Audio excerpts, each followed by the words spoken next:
So, welcome to the Got it. archive, Tommy Von Voigt. Did I say that How's correctly? it going? You did. You nailed it. First try. Yeah. Okay. No practice too. That was exciting. Nope. So you're a guitar guy. I found you by chance talking about out of any guitar company out there, any brand. Found you talking about one of the most unique brands out there, BC Rich. And what year was this particular guitar model that you were talking about? The BC Rich Bitch 6 is in 1987. The one I did a video on, yeah. Yeah.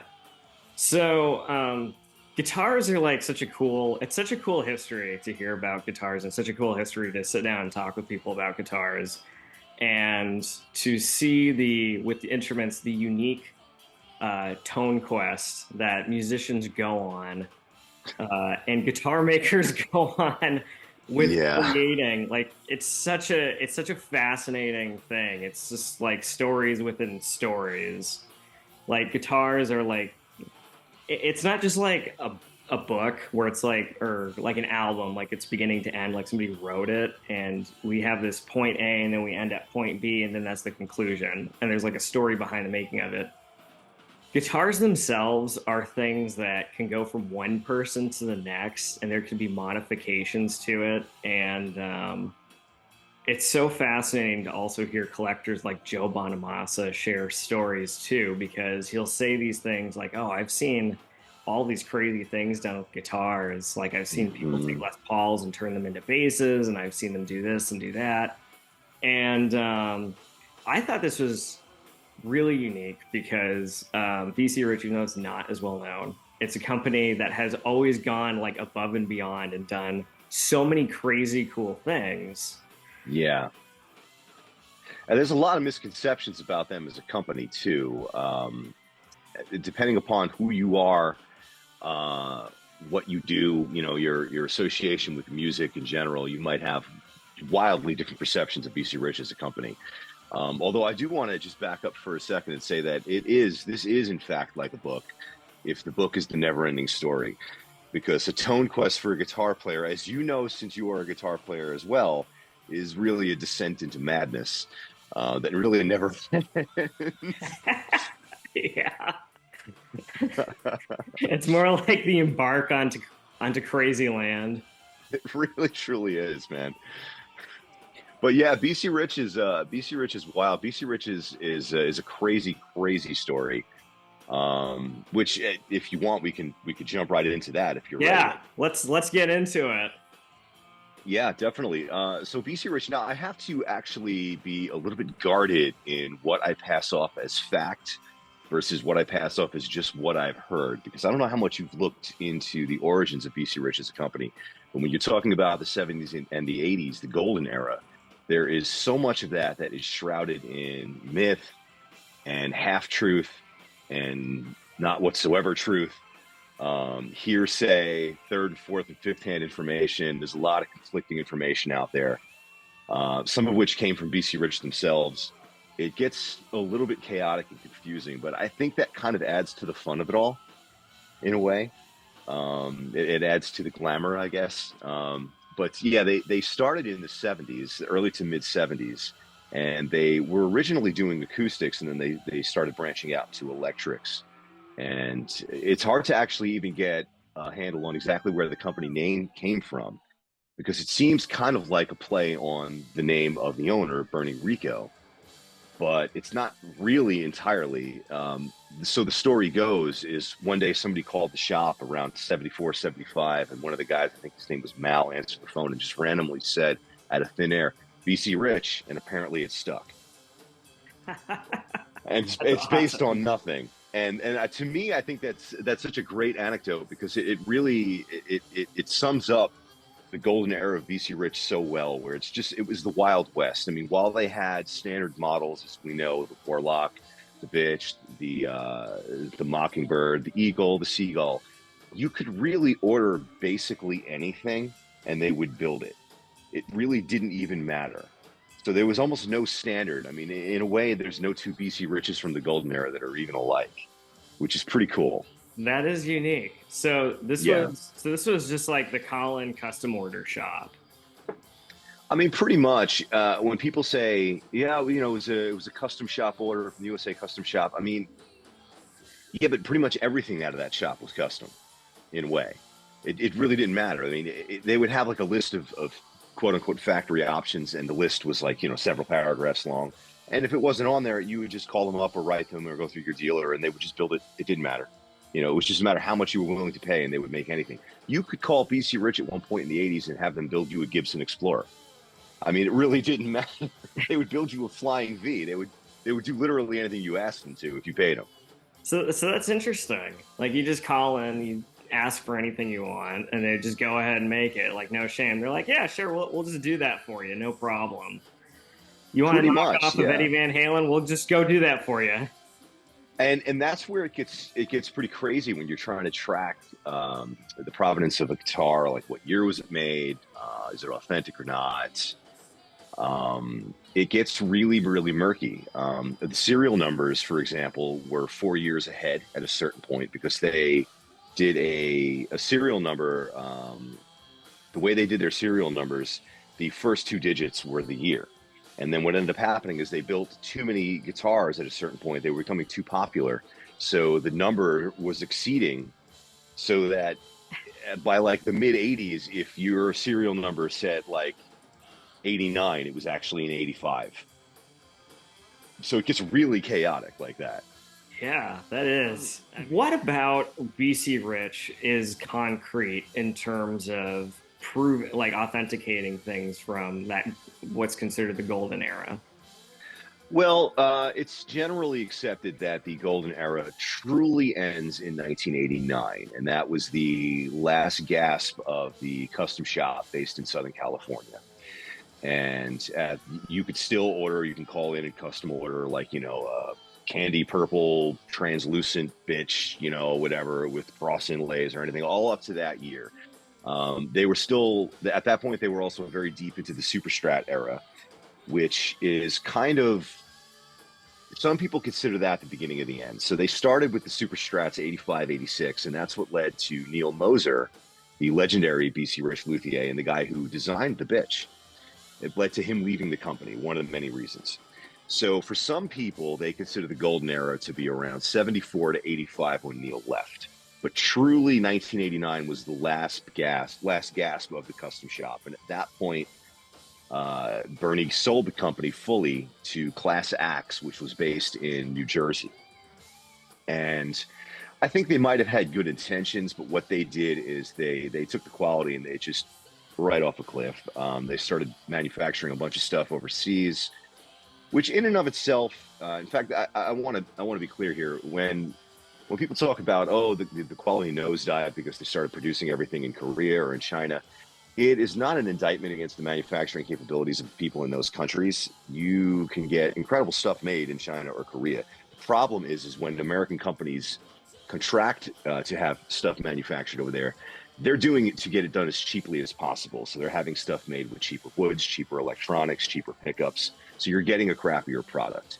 And that's what started to happen. And Class Axe ran the company from about 89 to about 93. And at that point, Bernie managed to get it back again. He bought the company back and he owned it until the end of the 90s when he passed away from a heart attack. But at that point, we're in the 90s and nobody wanted to know anything about crazy color pointy guitars. So that was basically the end after 89. Okay. So when we started, so how long, from what period was BC Rich just doing acoustics? Well, that's really hard to say too, because Bernie came from a family of luthiers, from what I understand. So, I mean, this is rooted back in the 60s, and it kind of just grew organically until it just became his own company. So there could be anywhere of a half a dozen years or more where they were doing acoustics. Okay. Now, Yeah. what specifically do you know what got them to start making electric guitars? I mean, demand, really. I mean, we're talking about the early to mid 70s, and rock and roll era is in full swing. And I think you'd have to be an idiot not to see the writing on the wall. If you're a guitar company and you want to make money, you need to start making some electric guitars. I mean, one can honestly even argue at that point they're late to the party, but they definitely got in when they needed to. Yeah. So at that point, I mean, for people that are not guitar players or really into studying instruments, um, why specifically was this like the rock and roll era? Because to me and younger people, we see that like the 60s was like the real rock and roll kickoff. That was the real time when the electric guitar suddenly became cool and suddenly everybody had to play an electric guitar and everybody Oh wanted yeah, a really loud amp. Everybody wanted like a big 100-watt Marshall stack. There's like stadium speakers that Jimi Hendrix legendarily used. yeah. So what made this the rock and roll era? Well, I mean, it's just building upon what got kicked off in the '60s. I mean, people talk about to this day um, how after they saw the Beatles on the Ed Sullivan Show, how everyone just went and cleared out all the merchandise at the music stores. There was nothing left in stock after, like the next day or the day after. Everyone went out and started a band. They all bought every amp that was in stock, every electric guitar that was in stock. And yeah, I mean, it was a craze that really it never subsided. And then when you get into the '70s, okay, this really actually the arena rock era really started in the very late '60s when you see, of course, you mentioned Jimi Hendrix and all the huge festival concerts, Monterey Pop, Woodstock, Altamont, all those big shows. And there were shows like that were the equivalents all across the country, all throughout '68, '69, '70. And that kind of led into the arena rock era of the '70s. So you've got Zeppelin, of course, taking over. Zeppelin was just the biggest thing in the world. And at that point, everybody had to have a hard rock band. It was just the '70s was the era of hard rock, and the music got heavier. We saw the birth of heavy metal in the '70s, with Judas Priest, Black Sabbath.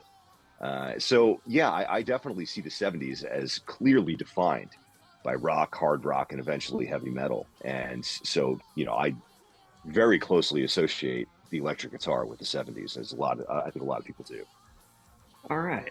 And what made specifically uh, these sounds so definitive, these kinds of music, these musicians coming out so definitive, musically and culturally, how that had its impact on us still to this day?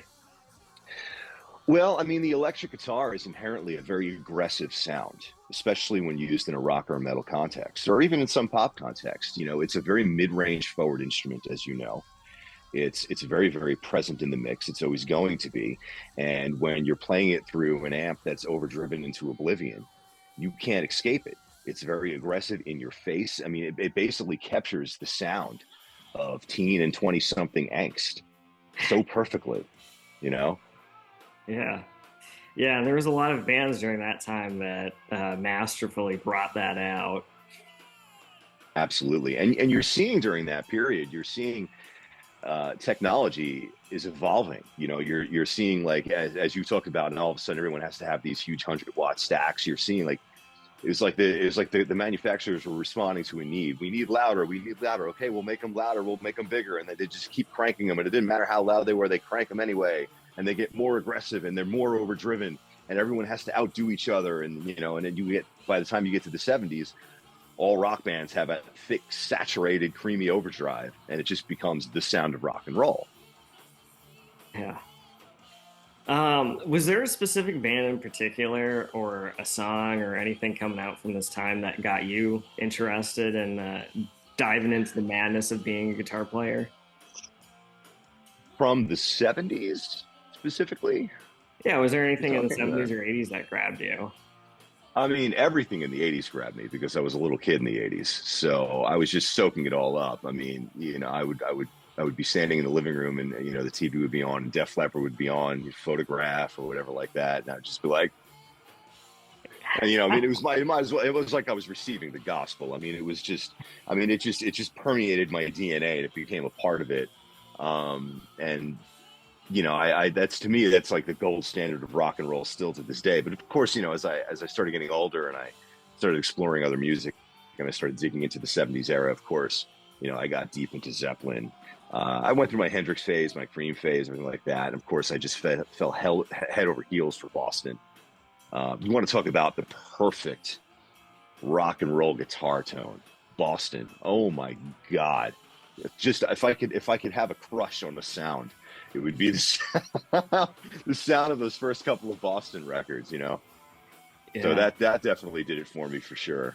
Yeah, definitely. I think that was one of those it was like, here is the textbook tone, the textbook sound, the textbook riffs of Yeah. hard rock, of something that was so definitive in a musical genre.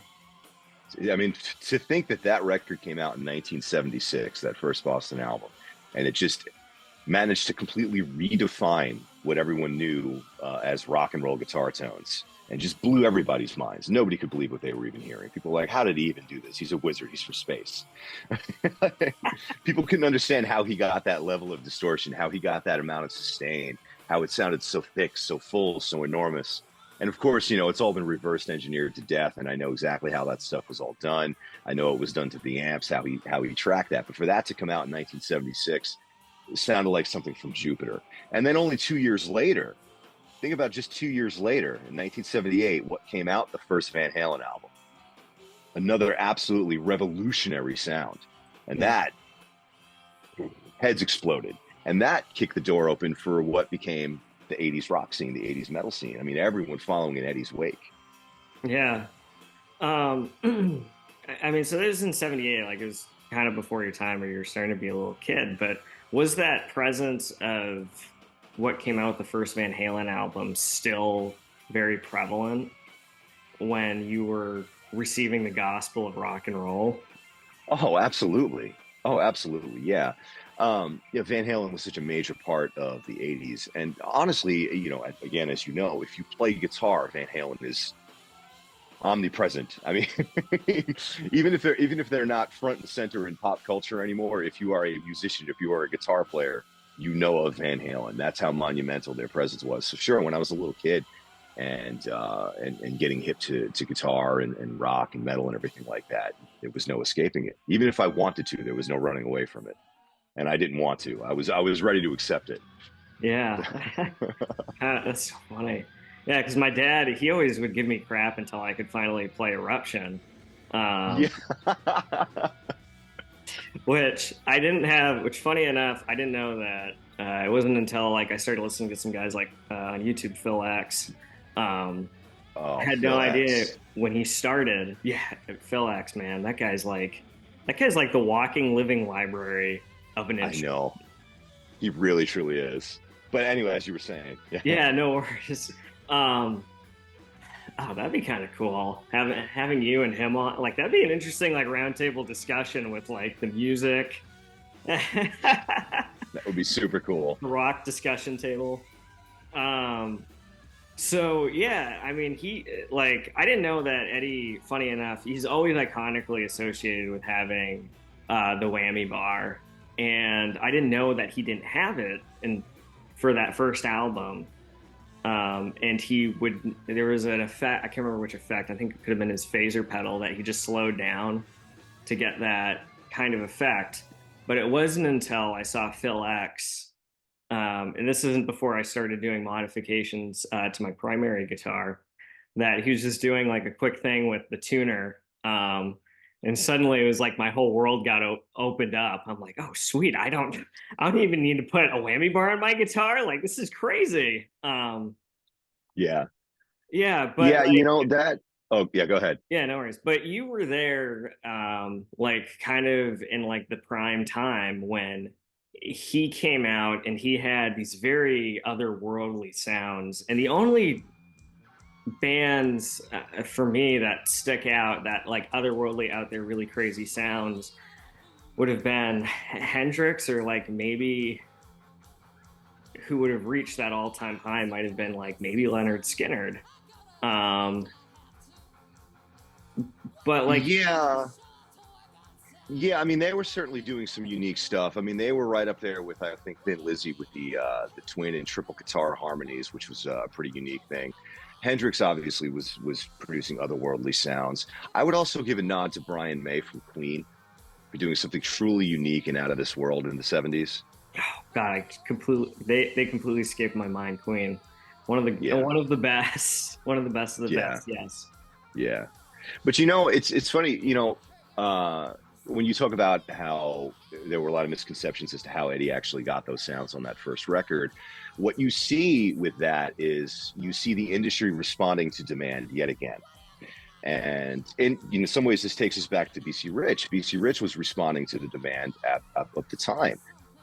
You could see on the back, or I think the inside sleeve of Aerosmith Live bootleg, you could see Joe Perry in 1978 holding up like one of the first years of the BC Rich bench, and he's like, and everyone's like, "What in the world is that thing?"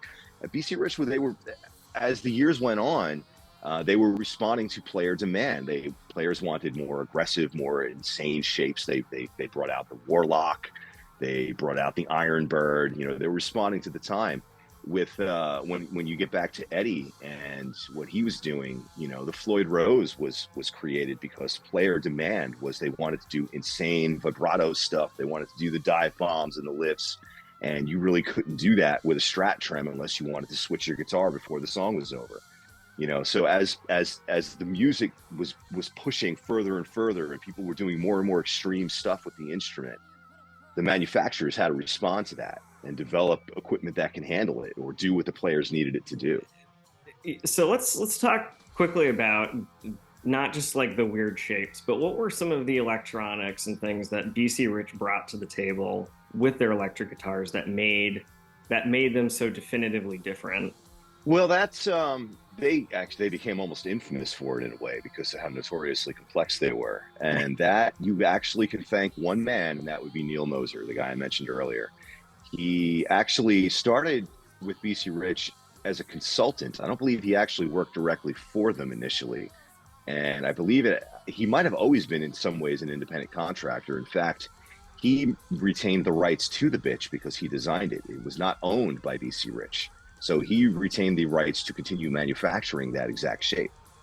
But he developed the Moser circuit, and what he wanted to do was create a guitar and create an electronic circuit that would allow you to use your BC Rich to sound like anything out there. You had, at the time, you had your Les Paul, you had your Telecaster, you had your Stratocaster. Those were really the main ones, and they are all very different sounding guitars, as you know. And he was like, well, if you're going to be able to use this guitar in a studio, you need to be able to give people a Les Paul sound and a Strat sound and a Tele sound, all with the same guitar using this elaborate electronics package. And that's where he developed the booster circuits that were on board, the Veritone, which is just like an EQ filter. You can split the coils. You can set the two pickups out of phase from each other. All sorts of really wild, interesting things. But what's funny about this is most players didn't actually use them. In fact, I think Slash very famously said that he would just have them wired so that they were all bypassed, and it would just be wired like a Les Paul, and all the other stuff wasn't even hooked in. Yeah. And he was one of those people that helped make the 10-string really famous. Yes. Yeah, because of his use of it. Yeah, he's got like a green one. Yeah, it's this green 10-string. A beautiful one too. Yeah. But, although it's funny with the 10-string too. Obviously the bitch was designed as a 10-string guitar, and then eventually, again because of demand, they started offering you can also get it as a 6-string. But what people were doing is they were taking the 10-string bitch and then just leaving the extra strings off, and then you'd have the tuners in the back that weren't hooked up to anything, and they were just playing 10-string guitars with only 6 strings. And you see a lot of that. Dave Mustaine in the early days of Metallica and the early days of Megadeth has a gorgeous bitch that's a 10-string bitch that he never had the 10 strings on. Yeah. Wow, I didn't know that. I have to look that up. Yeah. So it's funny when you see a lot of pictures of the old school BC Riches back in the day and these rock stars using them. You never really know for sure, are they even using all the elaborate controls, or are they wired to be bypassed and they're just tone up, volume up on the bridge, get it done. There's a decent enough chance that's what's going on. Wow, that's wild. That's really wild. Yeah. So it was really just more of like a visual thing for a lot of guys. They just I mean, the BC Riches, they're so visually striking that you just couldn't look away. And you came to associate the extra tuners on the bitch and all the extra knobs and buttons and switches with, you know, the high-end custom shop BC Riches. Even if you're not using any of that stuff, like, you kind of instinctually, you want to see it, even if you're not going to touch it. You just associate it with, that's an expensive high-end instrument. Although this did backfire to a degree with some people, because they were courting Paul Stanley from Kiss in the early 80s pretty hard. And at one point he said, guys, you're making quality instruments, but these things look like coffee tables. Can't you just make me a normal looking guitar? Because they've got all those highly figured flame maples and koas and everything with the lacquered clear, you know, switches everywhere. And they, you know, I mean, I'm sure at a certain point that it must have looked like art to him and not even an instrument. So I think that's what he was referring to. He just wanted something, give me a solid color with 2 knobs. Oh my God, it's so funny. I mean, to a guy like me, because I've always been more fascinated with doing something more of a studio type setup, having something that gives you as much options as possible has always seemed like such a fascinating, like, that's just like kind of the ultimate attraction right there. It's like the guitar that does it all. Well, you are exactly who Neil Moser had in mind. And in fact, and we mentioned before the call started with the Mockingbird, that's why they called it the Mockingbird, is because the idea is it would allow you to mimic any other guitar, specifically for what your use case would be. He was thinking of you. Yeah. Oh, I feel so touched, Moser. You should feel seen. You're seen. I feel acknowledged. But funny enough, there's a lot of guitar players out there that just didn't go that route. They were just thinking in such a simple mindset of, it's like, this just looks really nice. I just want this standard, you know, setup, sound, tone. And here, you know, here's confession time. I'm one of them. Full admission. I play 95 to 99% of the time on the bridge pickup with the volume and the tone knob on max, and I never touch anything. But I want all that stuff there, and I want it to work. Even if I'm never using it, I make sure it all functions and that I never touch it. Oh man, that is so ironic. I know. I might as well come out and tell you. So. Might as well. You know, that's kind of the cool thing, though, is it's like, it can really be anything with anyone. There's some people that it's like, you know, it can just be like Eddie Van Halen. You got like your one bridge pickup and then your one volume, and you got like a couple pedals, and that's fine. You know, you could be like a lot of very early musicians that were at like the pre-effects birth of the electric amp into the post-effects era, that no matter what was thrown at them, they just had their guitar and they plugged in whatever they could figure out with this, what they could figure out. And then you have neurotic people like me who are like, I need everything all the time. And it's kind of cool as to how what comes out of it, like what people are able to figure out and, you know, do with what they got. Well, they followed that to its logical conclusion too when they introduced the Gunslinger line in the late 80s. And the Gunslinger, of course, are these guys here. They're Super Strat, which has quickly become my absolute favorite guitar. Surprise, surprise. But the actual standard Gunslinger configuration is a Floyd Rose trem, a single bridge humbucker on an angle, no other pickup, one knob. That's it.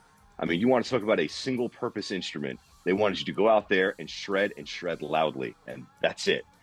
Oh man. So why, all right, so I'm always curious about this. Why add 2 single coils if the purpose of it is to shred and shred loudly? What was the logic behind that? Well, again, it's for versatility. So, so this one was actually, and I have a video all about this one too. This was custom ordered by the original owner in 1989, and I actually spoke with him, which was pretty wild when I was doing the restoration of this one. The thinking behind something like this with a Super Strat, you have your bridge humbucker to get all the dirty work done. But you want your mid and neck single coils so that you can actually do clean Strat type playing. If you have some funky parts, if you want Strat positions 2 and 4, you can do that. You can split the bridge pickup and do 2 and 4. So it's just really for versatility. That's all. Now, how often do you use those other two pickups? Absolutely never. Absolutely never. It's more for looks. It's for you know what? I'm a completist. I have to have it. If it was supposed to be there, I have to have it there, even if I'm never going to touch it. Hey, there's nothing wrong with that. I think that's really cool though that you are at least restoring it back to what it was and making sure that it works. Well, yeah, and also, you could pick up that guitar and do your thing on it and not feel hindered. You wouldn't be slowed down in any way. Everything you would need a guitar to do, it could do for you.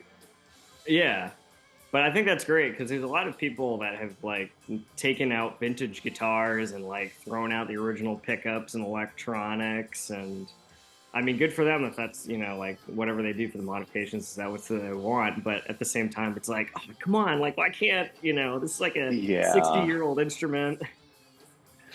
Yeah, you got to be really careful with that stuff. I will replace that stuff if it needs replacing. I am not so precious as to say, well, it's original and it barely functions, but it has to stay. If it's not going to do the job that it was designed to do, it's got to go. Now, I might bag it up and put it somewhere safe so that I at least have it still. But I do try. I try to preserve what's going to be functional. But if it's not going to do the job anymore, it has to go. Yeah, yeah, and it's at least really cool that you're still playing all of these. So Yeah. yeah, Oh, go ahead. Go ahead. yeah, no worries. So out of all of these, I mean, which ones do you use the most live with your band? I use the BC Riches a lot. I use the Bitch. I use the Gunslinger. I use the Warlock some. I have an '86 custom shop Warlock, which is beautiful. It's also glitter rock white. And that I got from the original owner as well. I've also got a couple of Explorers I absolutely love. Those just feel so comfortable for me. And I've also got some guitars that I love that I just never really end up bringing out at all for one reason or another. I have the Strat that I was the original owner of, and I just don't really feel as though I'm a Fender Strat player. But for nostalgia reasons, I can't get rid of it. I have an '87 Ibanez Destroyer, which looks just like the one that Phil Collin plays in the Def Leppard videos. So, of course, I have that. But I don't really like the fretboard radius, so I never really use it. But yeah, those few BC Riches and the Explorers are probably the ones that get the most love and use from me. And I do play them. I play them on stage with my bands. Once or twice every other month or something. They do get use as the instruments that they are. I don't keep them in a glass case, never to be touched. So even though I have all these vintage instruments, I'm using them to make music. Yeah. Now, is your Warlock behind there? No, but do you want me to grab it real fast? Yeah, go for it. That's marvelous. Now, interestingly enough, you'll notice the controls are much, much more simple on this. He ordered it without the Moser circuit, so it does not have the extra toggle switches, doesn't have the onboard booster, but it is neck through. Look at that. I mean, that's one of the coolest things about these old BC Riches is they were all neck through until they started doing the super strats. So you've got these neck through 24 fret necks. Upper fret access is absurd. I mean, you just camp out up there. You can move in. You can just spend weeks or months up on those upper frets with no issues, and I just love it. Yeah. So yeah, this is a thing of beauty, and I'm the second owner of this guitar. Yeah, or beforehand, a lot of people would probably have to be like contortionists just to try and reach to those upper frets. I mean, yeah, that's one of the problems I found with Les Pauls is as incredible as those instruments are. I mean, once you're getting up to the upper frets, you're just like, yeah, I can't get. Let me sit down. Give me 1 second. I'll play. Yeah, but some players have no issues. Yeah, there's some people that just like they have like the arm length, the finger length. Yeah, tiny hand people have to suffer. So can you give me some history on that guitar? So again, you find a lot of misinformation. There are stories floating out there about how Bernie Rico somehow supposedly designed it in 1969. as the most aggressive, futuristic, crazy guitar he possibly could. But the world just wasn't ready for it. Well, that's obviously nonsense. He wasn't even messing with electric guitars at that time. It came out in, I think, 81, late 81, early 82 is when they were released. And that was, again, that was them responding to the way that the music scene was going. You know, metal was now exploding and people were digging the aggressive shapes. They wanted aggressive guitars. And that sure is an aggressive looking shape. And it exploded in popularity. I mean, it came out at exactly the right time that came to define heavy metal in the 80s. Lita Ford, you know, is famously associated in the 80s with the Warlock. Mick Mars from Motley Crue, early on, he had that white Warlock. And it's a gorgeous guitar, and it's just so closely associated with heavy metal. It looks and sounds like heavy metal. Like, I'm pretty sure someone should probably be required to wear leather studs and armor if they're going to put that guitar on. Well, actually, it came with that the leather studs and the armor. They're in the side. No, I'm kidding. A little pouch in the case that came. Side compartment. Yes. Here's the thing about the Warlock, and here's the thing about BC Rich in general, and it's really unfortunate what became of the company, because by and large, a lot of people, when they think of a BC Rich, or they think of specifically the Warlock, or some of the really crazy aggressive shapes they started putting out in the 90s, they are not associating that with a quality instrument. And that is because the quality nosedived, and they were putting cheap guitars out that they were using the classic shapes, but they were, you know, plywood bodies, garbage electronics, garbage pickups, and they just flooded guitar stores with them. And now to this day, if you are looking on Craigslist for BC Rich, or on eBay or Reverb, if you're like in a guitar store, or God help you, in a pawn shop, you will find no shortage of absolute garbage, low-end $50 BC Rich Warlocks that are just junk. And that's the vast majority of them that are out there are not good instruments. So it's unfortunate, because I've taken this thing out to shows, and you know, not everyone in the crowd is going to recognize what that actually is. They might just think I went to Guitar Center and bought like some $300 cheapo guitar, and that's not what that guitar is. But unfortunately, the perception of the company in the public, for most people, is not really that good anymore. Yeah, that is unfortunate. Yeah. Because I mean, this is a guitar company that had a spotlight on movies like Wayne's World. That's the, at their height, like that's where they were at. That what kind of brand they were at, is that somebody hired an actual band, and the band was playing BC Rich for a blockbuster of a movie. Yeah, I mean, they were everywhere in the 80s. If you look at I think it's the video for "Talk Dirty to Me" from Poison. And there's a shot where they're doing the long shot down the hallway, and it's showing what is supposedly CC's guitar collection, but it was on loan from some other collector. And it's just like 24 high-end BC Riches of every color and shape you can imagine. And all throughout the video, he keeps changing them and tossing them. He's got a different one. I mean, they had a pretty high presence in the 80s in the rock and metal scene, and they were really respected, and they were very expensive. And for them to fall from grace as hard and as fast as they did, and for that to be as lasting as it became, is really, really unfortunate, honestly. Yeah, that is. Now, I'm curious if part of their legacy, when they had that fall, when they were sold to another company that wanted to take a more mass production route, were they kind of a first company that did that, or was that also just a corporate trend at the time? It was a bit of a corporate trend. You actually saw Fender starting to test the waters with that at the time, when Fender was taken back from CBS ownership in the mid-'80s. You probably know about that. They did actually do some experimenting where they were having some guitars made over in Japan, and they were just trying to do it to see if they can, get cheaper production going. I believe some other companies might have started following suit. I'm not sure at what point Gibson started doing that with Epiphone, but Epiphone has been a cheaper lower end overseas manufactured brand for quite some time. So that might have even actually begun in the 80s as well. So they were just, they weren't really trendsetters. They were just doing what a lot of companies were starting to do, I think. And, honestly, the writing was going to be on the wall, whether or not they realized it, because as we were getting into the 90s, you couldn't give these things away in the 90s. It didn't matter how expensive they were 5, 6, 7 years ago. Nobody wanted them. At that point, everybody wanted the instruments that were associated with grunge. Now they wanted pedals, they wanted combo amps, they wanted Strats and Tellys and Jaguars.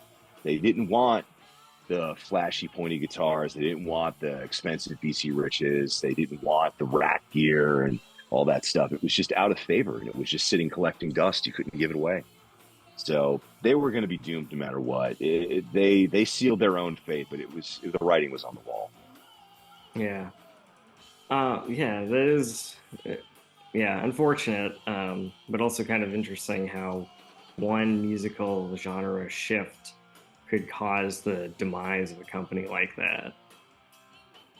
You can't overstate how significant of a shift it was, though. I mean, it affected everything and everybody, what seemed like almost overnight. And, they were just one of the many casualties, honestly. So now I sure would have loved to have been hip to all this at the time. Or if you could get a time machine and go back to the mid 90s with $1,000 to spend and come back with just dozens of unwanted hot pink pointy guitars that you can use as a down payment on a house today, but back then you couldn't give them away. So, but I was too young and I didn't know. Yeah, it's one of those things. I mean, to go back to Jump on a Massa, people had crystal balls. We'd find everything in mint. If they knew today, people would be willing to pay $50, $60, $100,000 for some of these instruments. It's staggering, man. Yeah. And Joe Bonamassa, his collection. Just a library. Library of instruments. Yeah, it truly is. And I think he said at one point he wants, for when he passes away, that it just becomes a museum. I'm game. Yep. Same. better that they're preserved rather than auctioned off and we lose that history. Because funny enough, I mean, even though they might be instruments, like getting into the history, getting really intensely into studying this history stuff with this channel, I found out that like a piece of wood, our oldest known piece of woodwork is about 40,000 years old. Wow. I think it's called the Lion Man. My friend John, who has a channel called Creck Ford, totally not product placement or anything right there. It was like a piece of wood. Like we can't define what it is necessarily. What the importance of it is. Everything. I think everything's speculative theory, and so that lasts 40,000 years. But I mean, this is funny enough. Like these were instruments that like really kind of like in the 50s and 60s broke down a lot of walls. In the 80s created a huge cultural shift where like suddenly men were wearing makeup and tights and doing all sorts of crazy things that were totally not okay or considered okay at that time, and allowed women to get on stage, and suddenly they were the cool cats when beforehand women were not that. And then that's gonna get turned into a museum, and it's like, oh, here's here are all these different instruments. This is owned by this person, that's owned by that person, and it's like, it's so fascinating to me, the stories that go behind the instruments too. Yeah, and they all have a story to tell. They really do. Yeah. So Tommy, is there anything you'd like to say to close this? Oh boy, I don't know. We've said so much. Well, I want to say thank you for having me on. Actually, I feel like I'm in pretty intimidating company. I've seen some of your other videos. You got people on talking about the history of Christmas, talking about the medieval era. You've got these genuine scholars, and here I am talking about, rock and roll. It's incredibly flattering, and it feels great to share my passion for this stuff because it really is. It's a passion. These instruments, when I restore them, they're a labor of love, and I just put so much of myself into them, and they also become such a big part of me too. And to use them to create my art and to further their stories is I guess I feel there's a little bit of an obligation to keep their story going. You know what I mean? Yeah. Well, thank you. Absolutely, absolutely.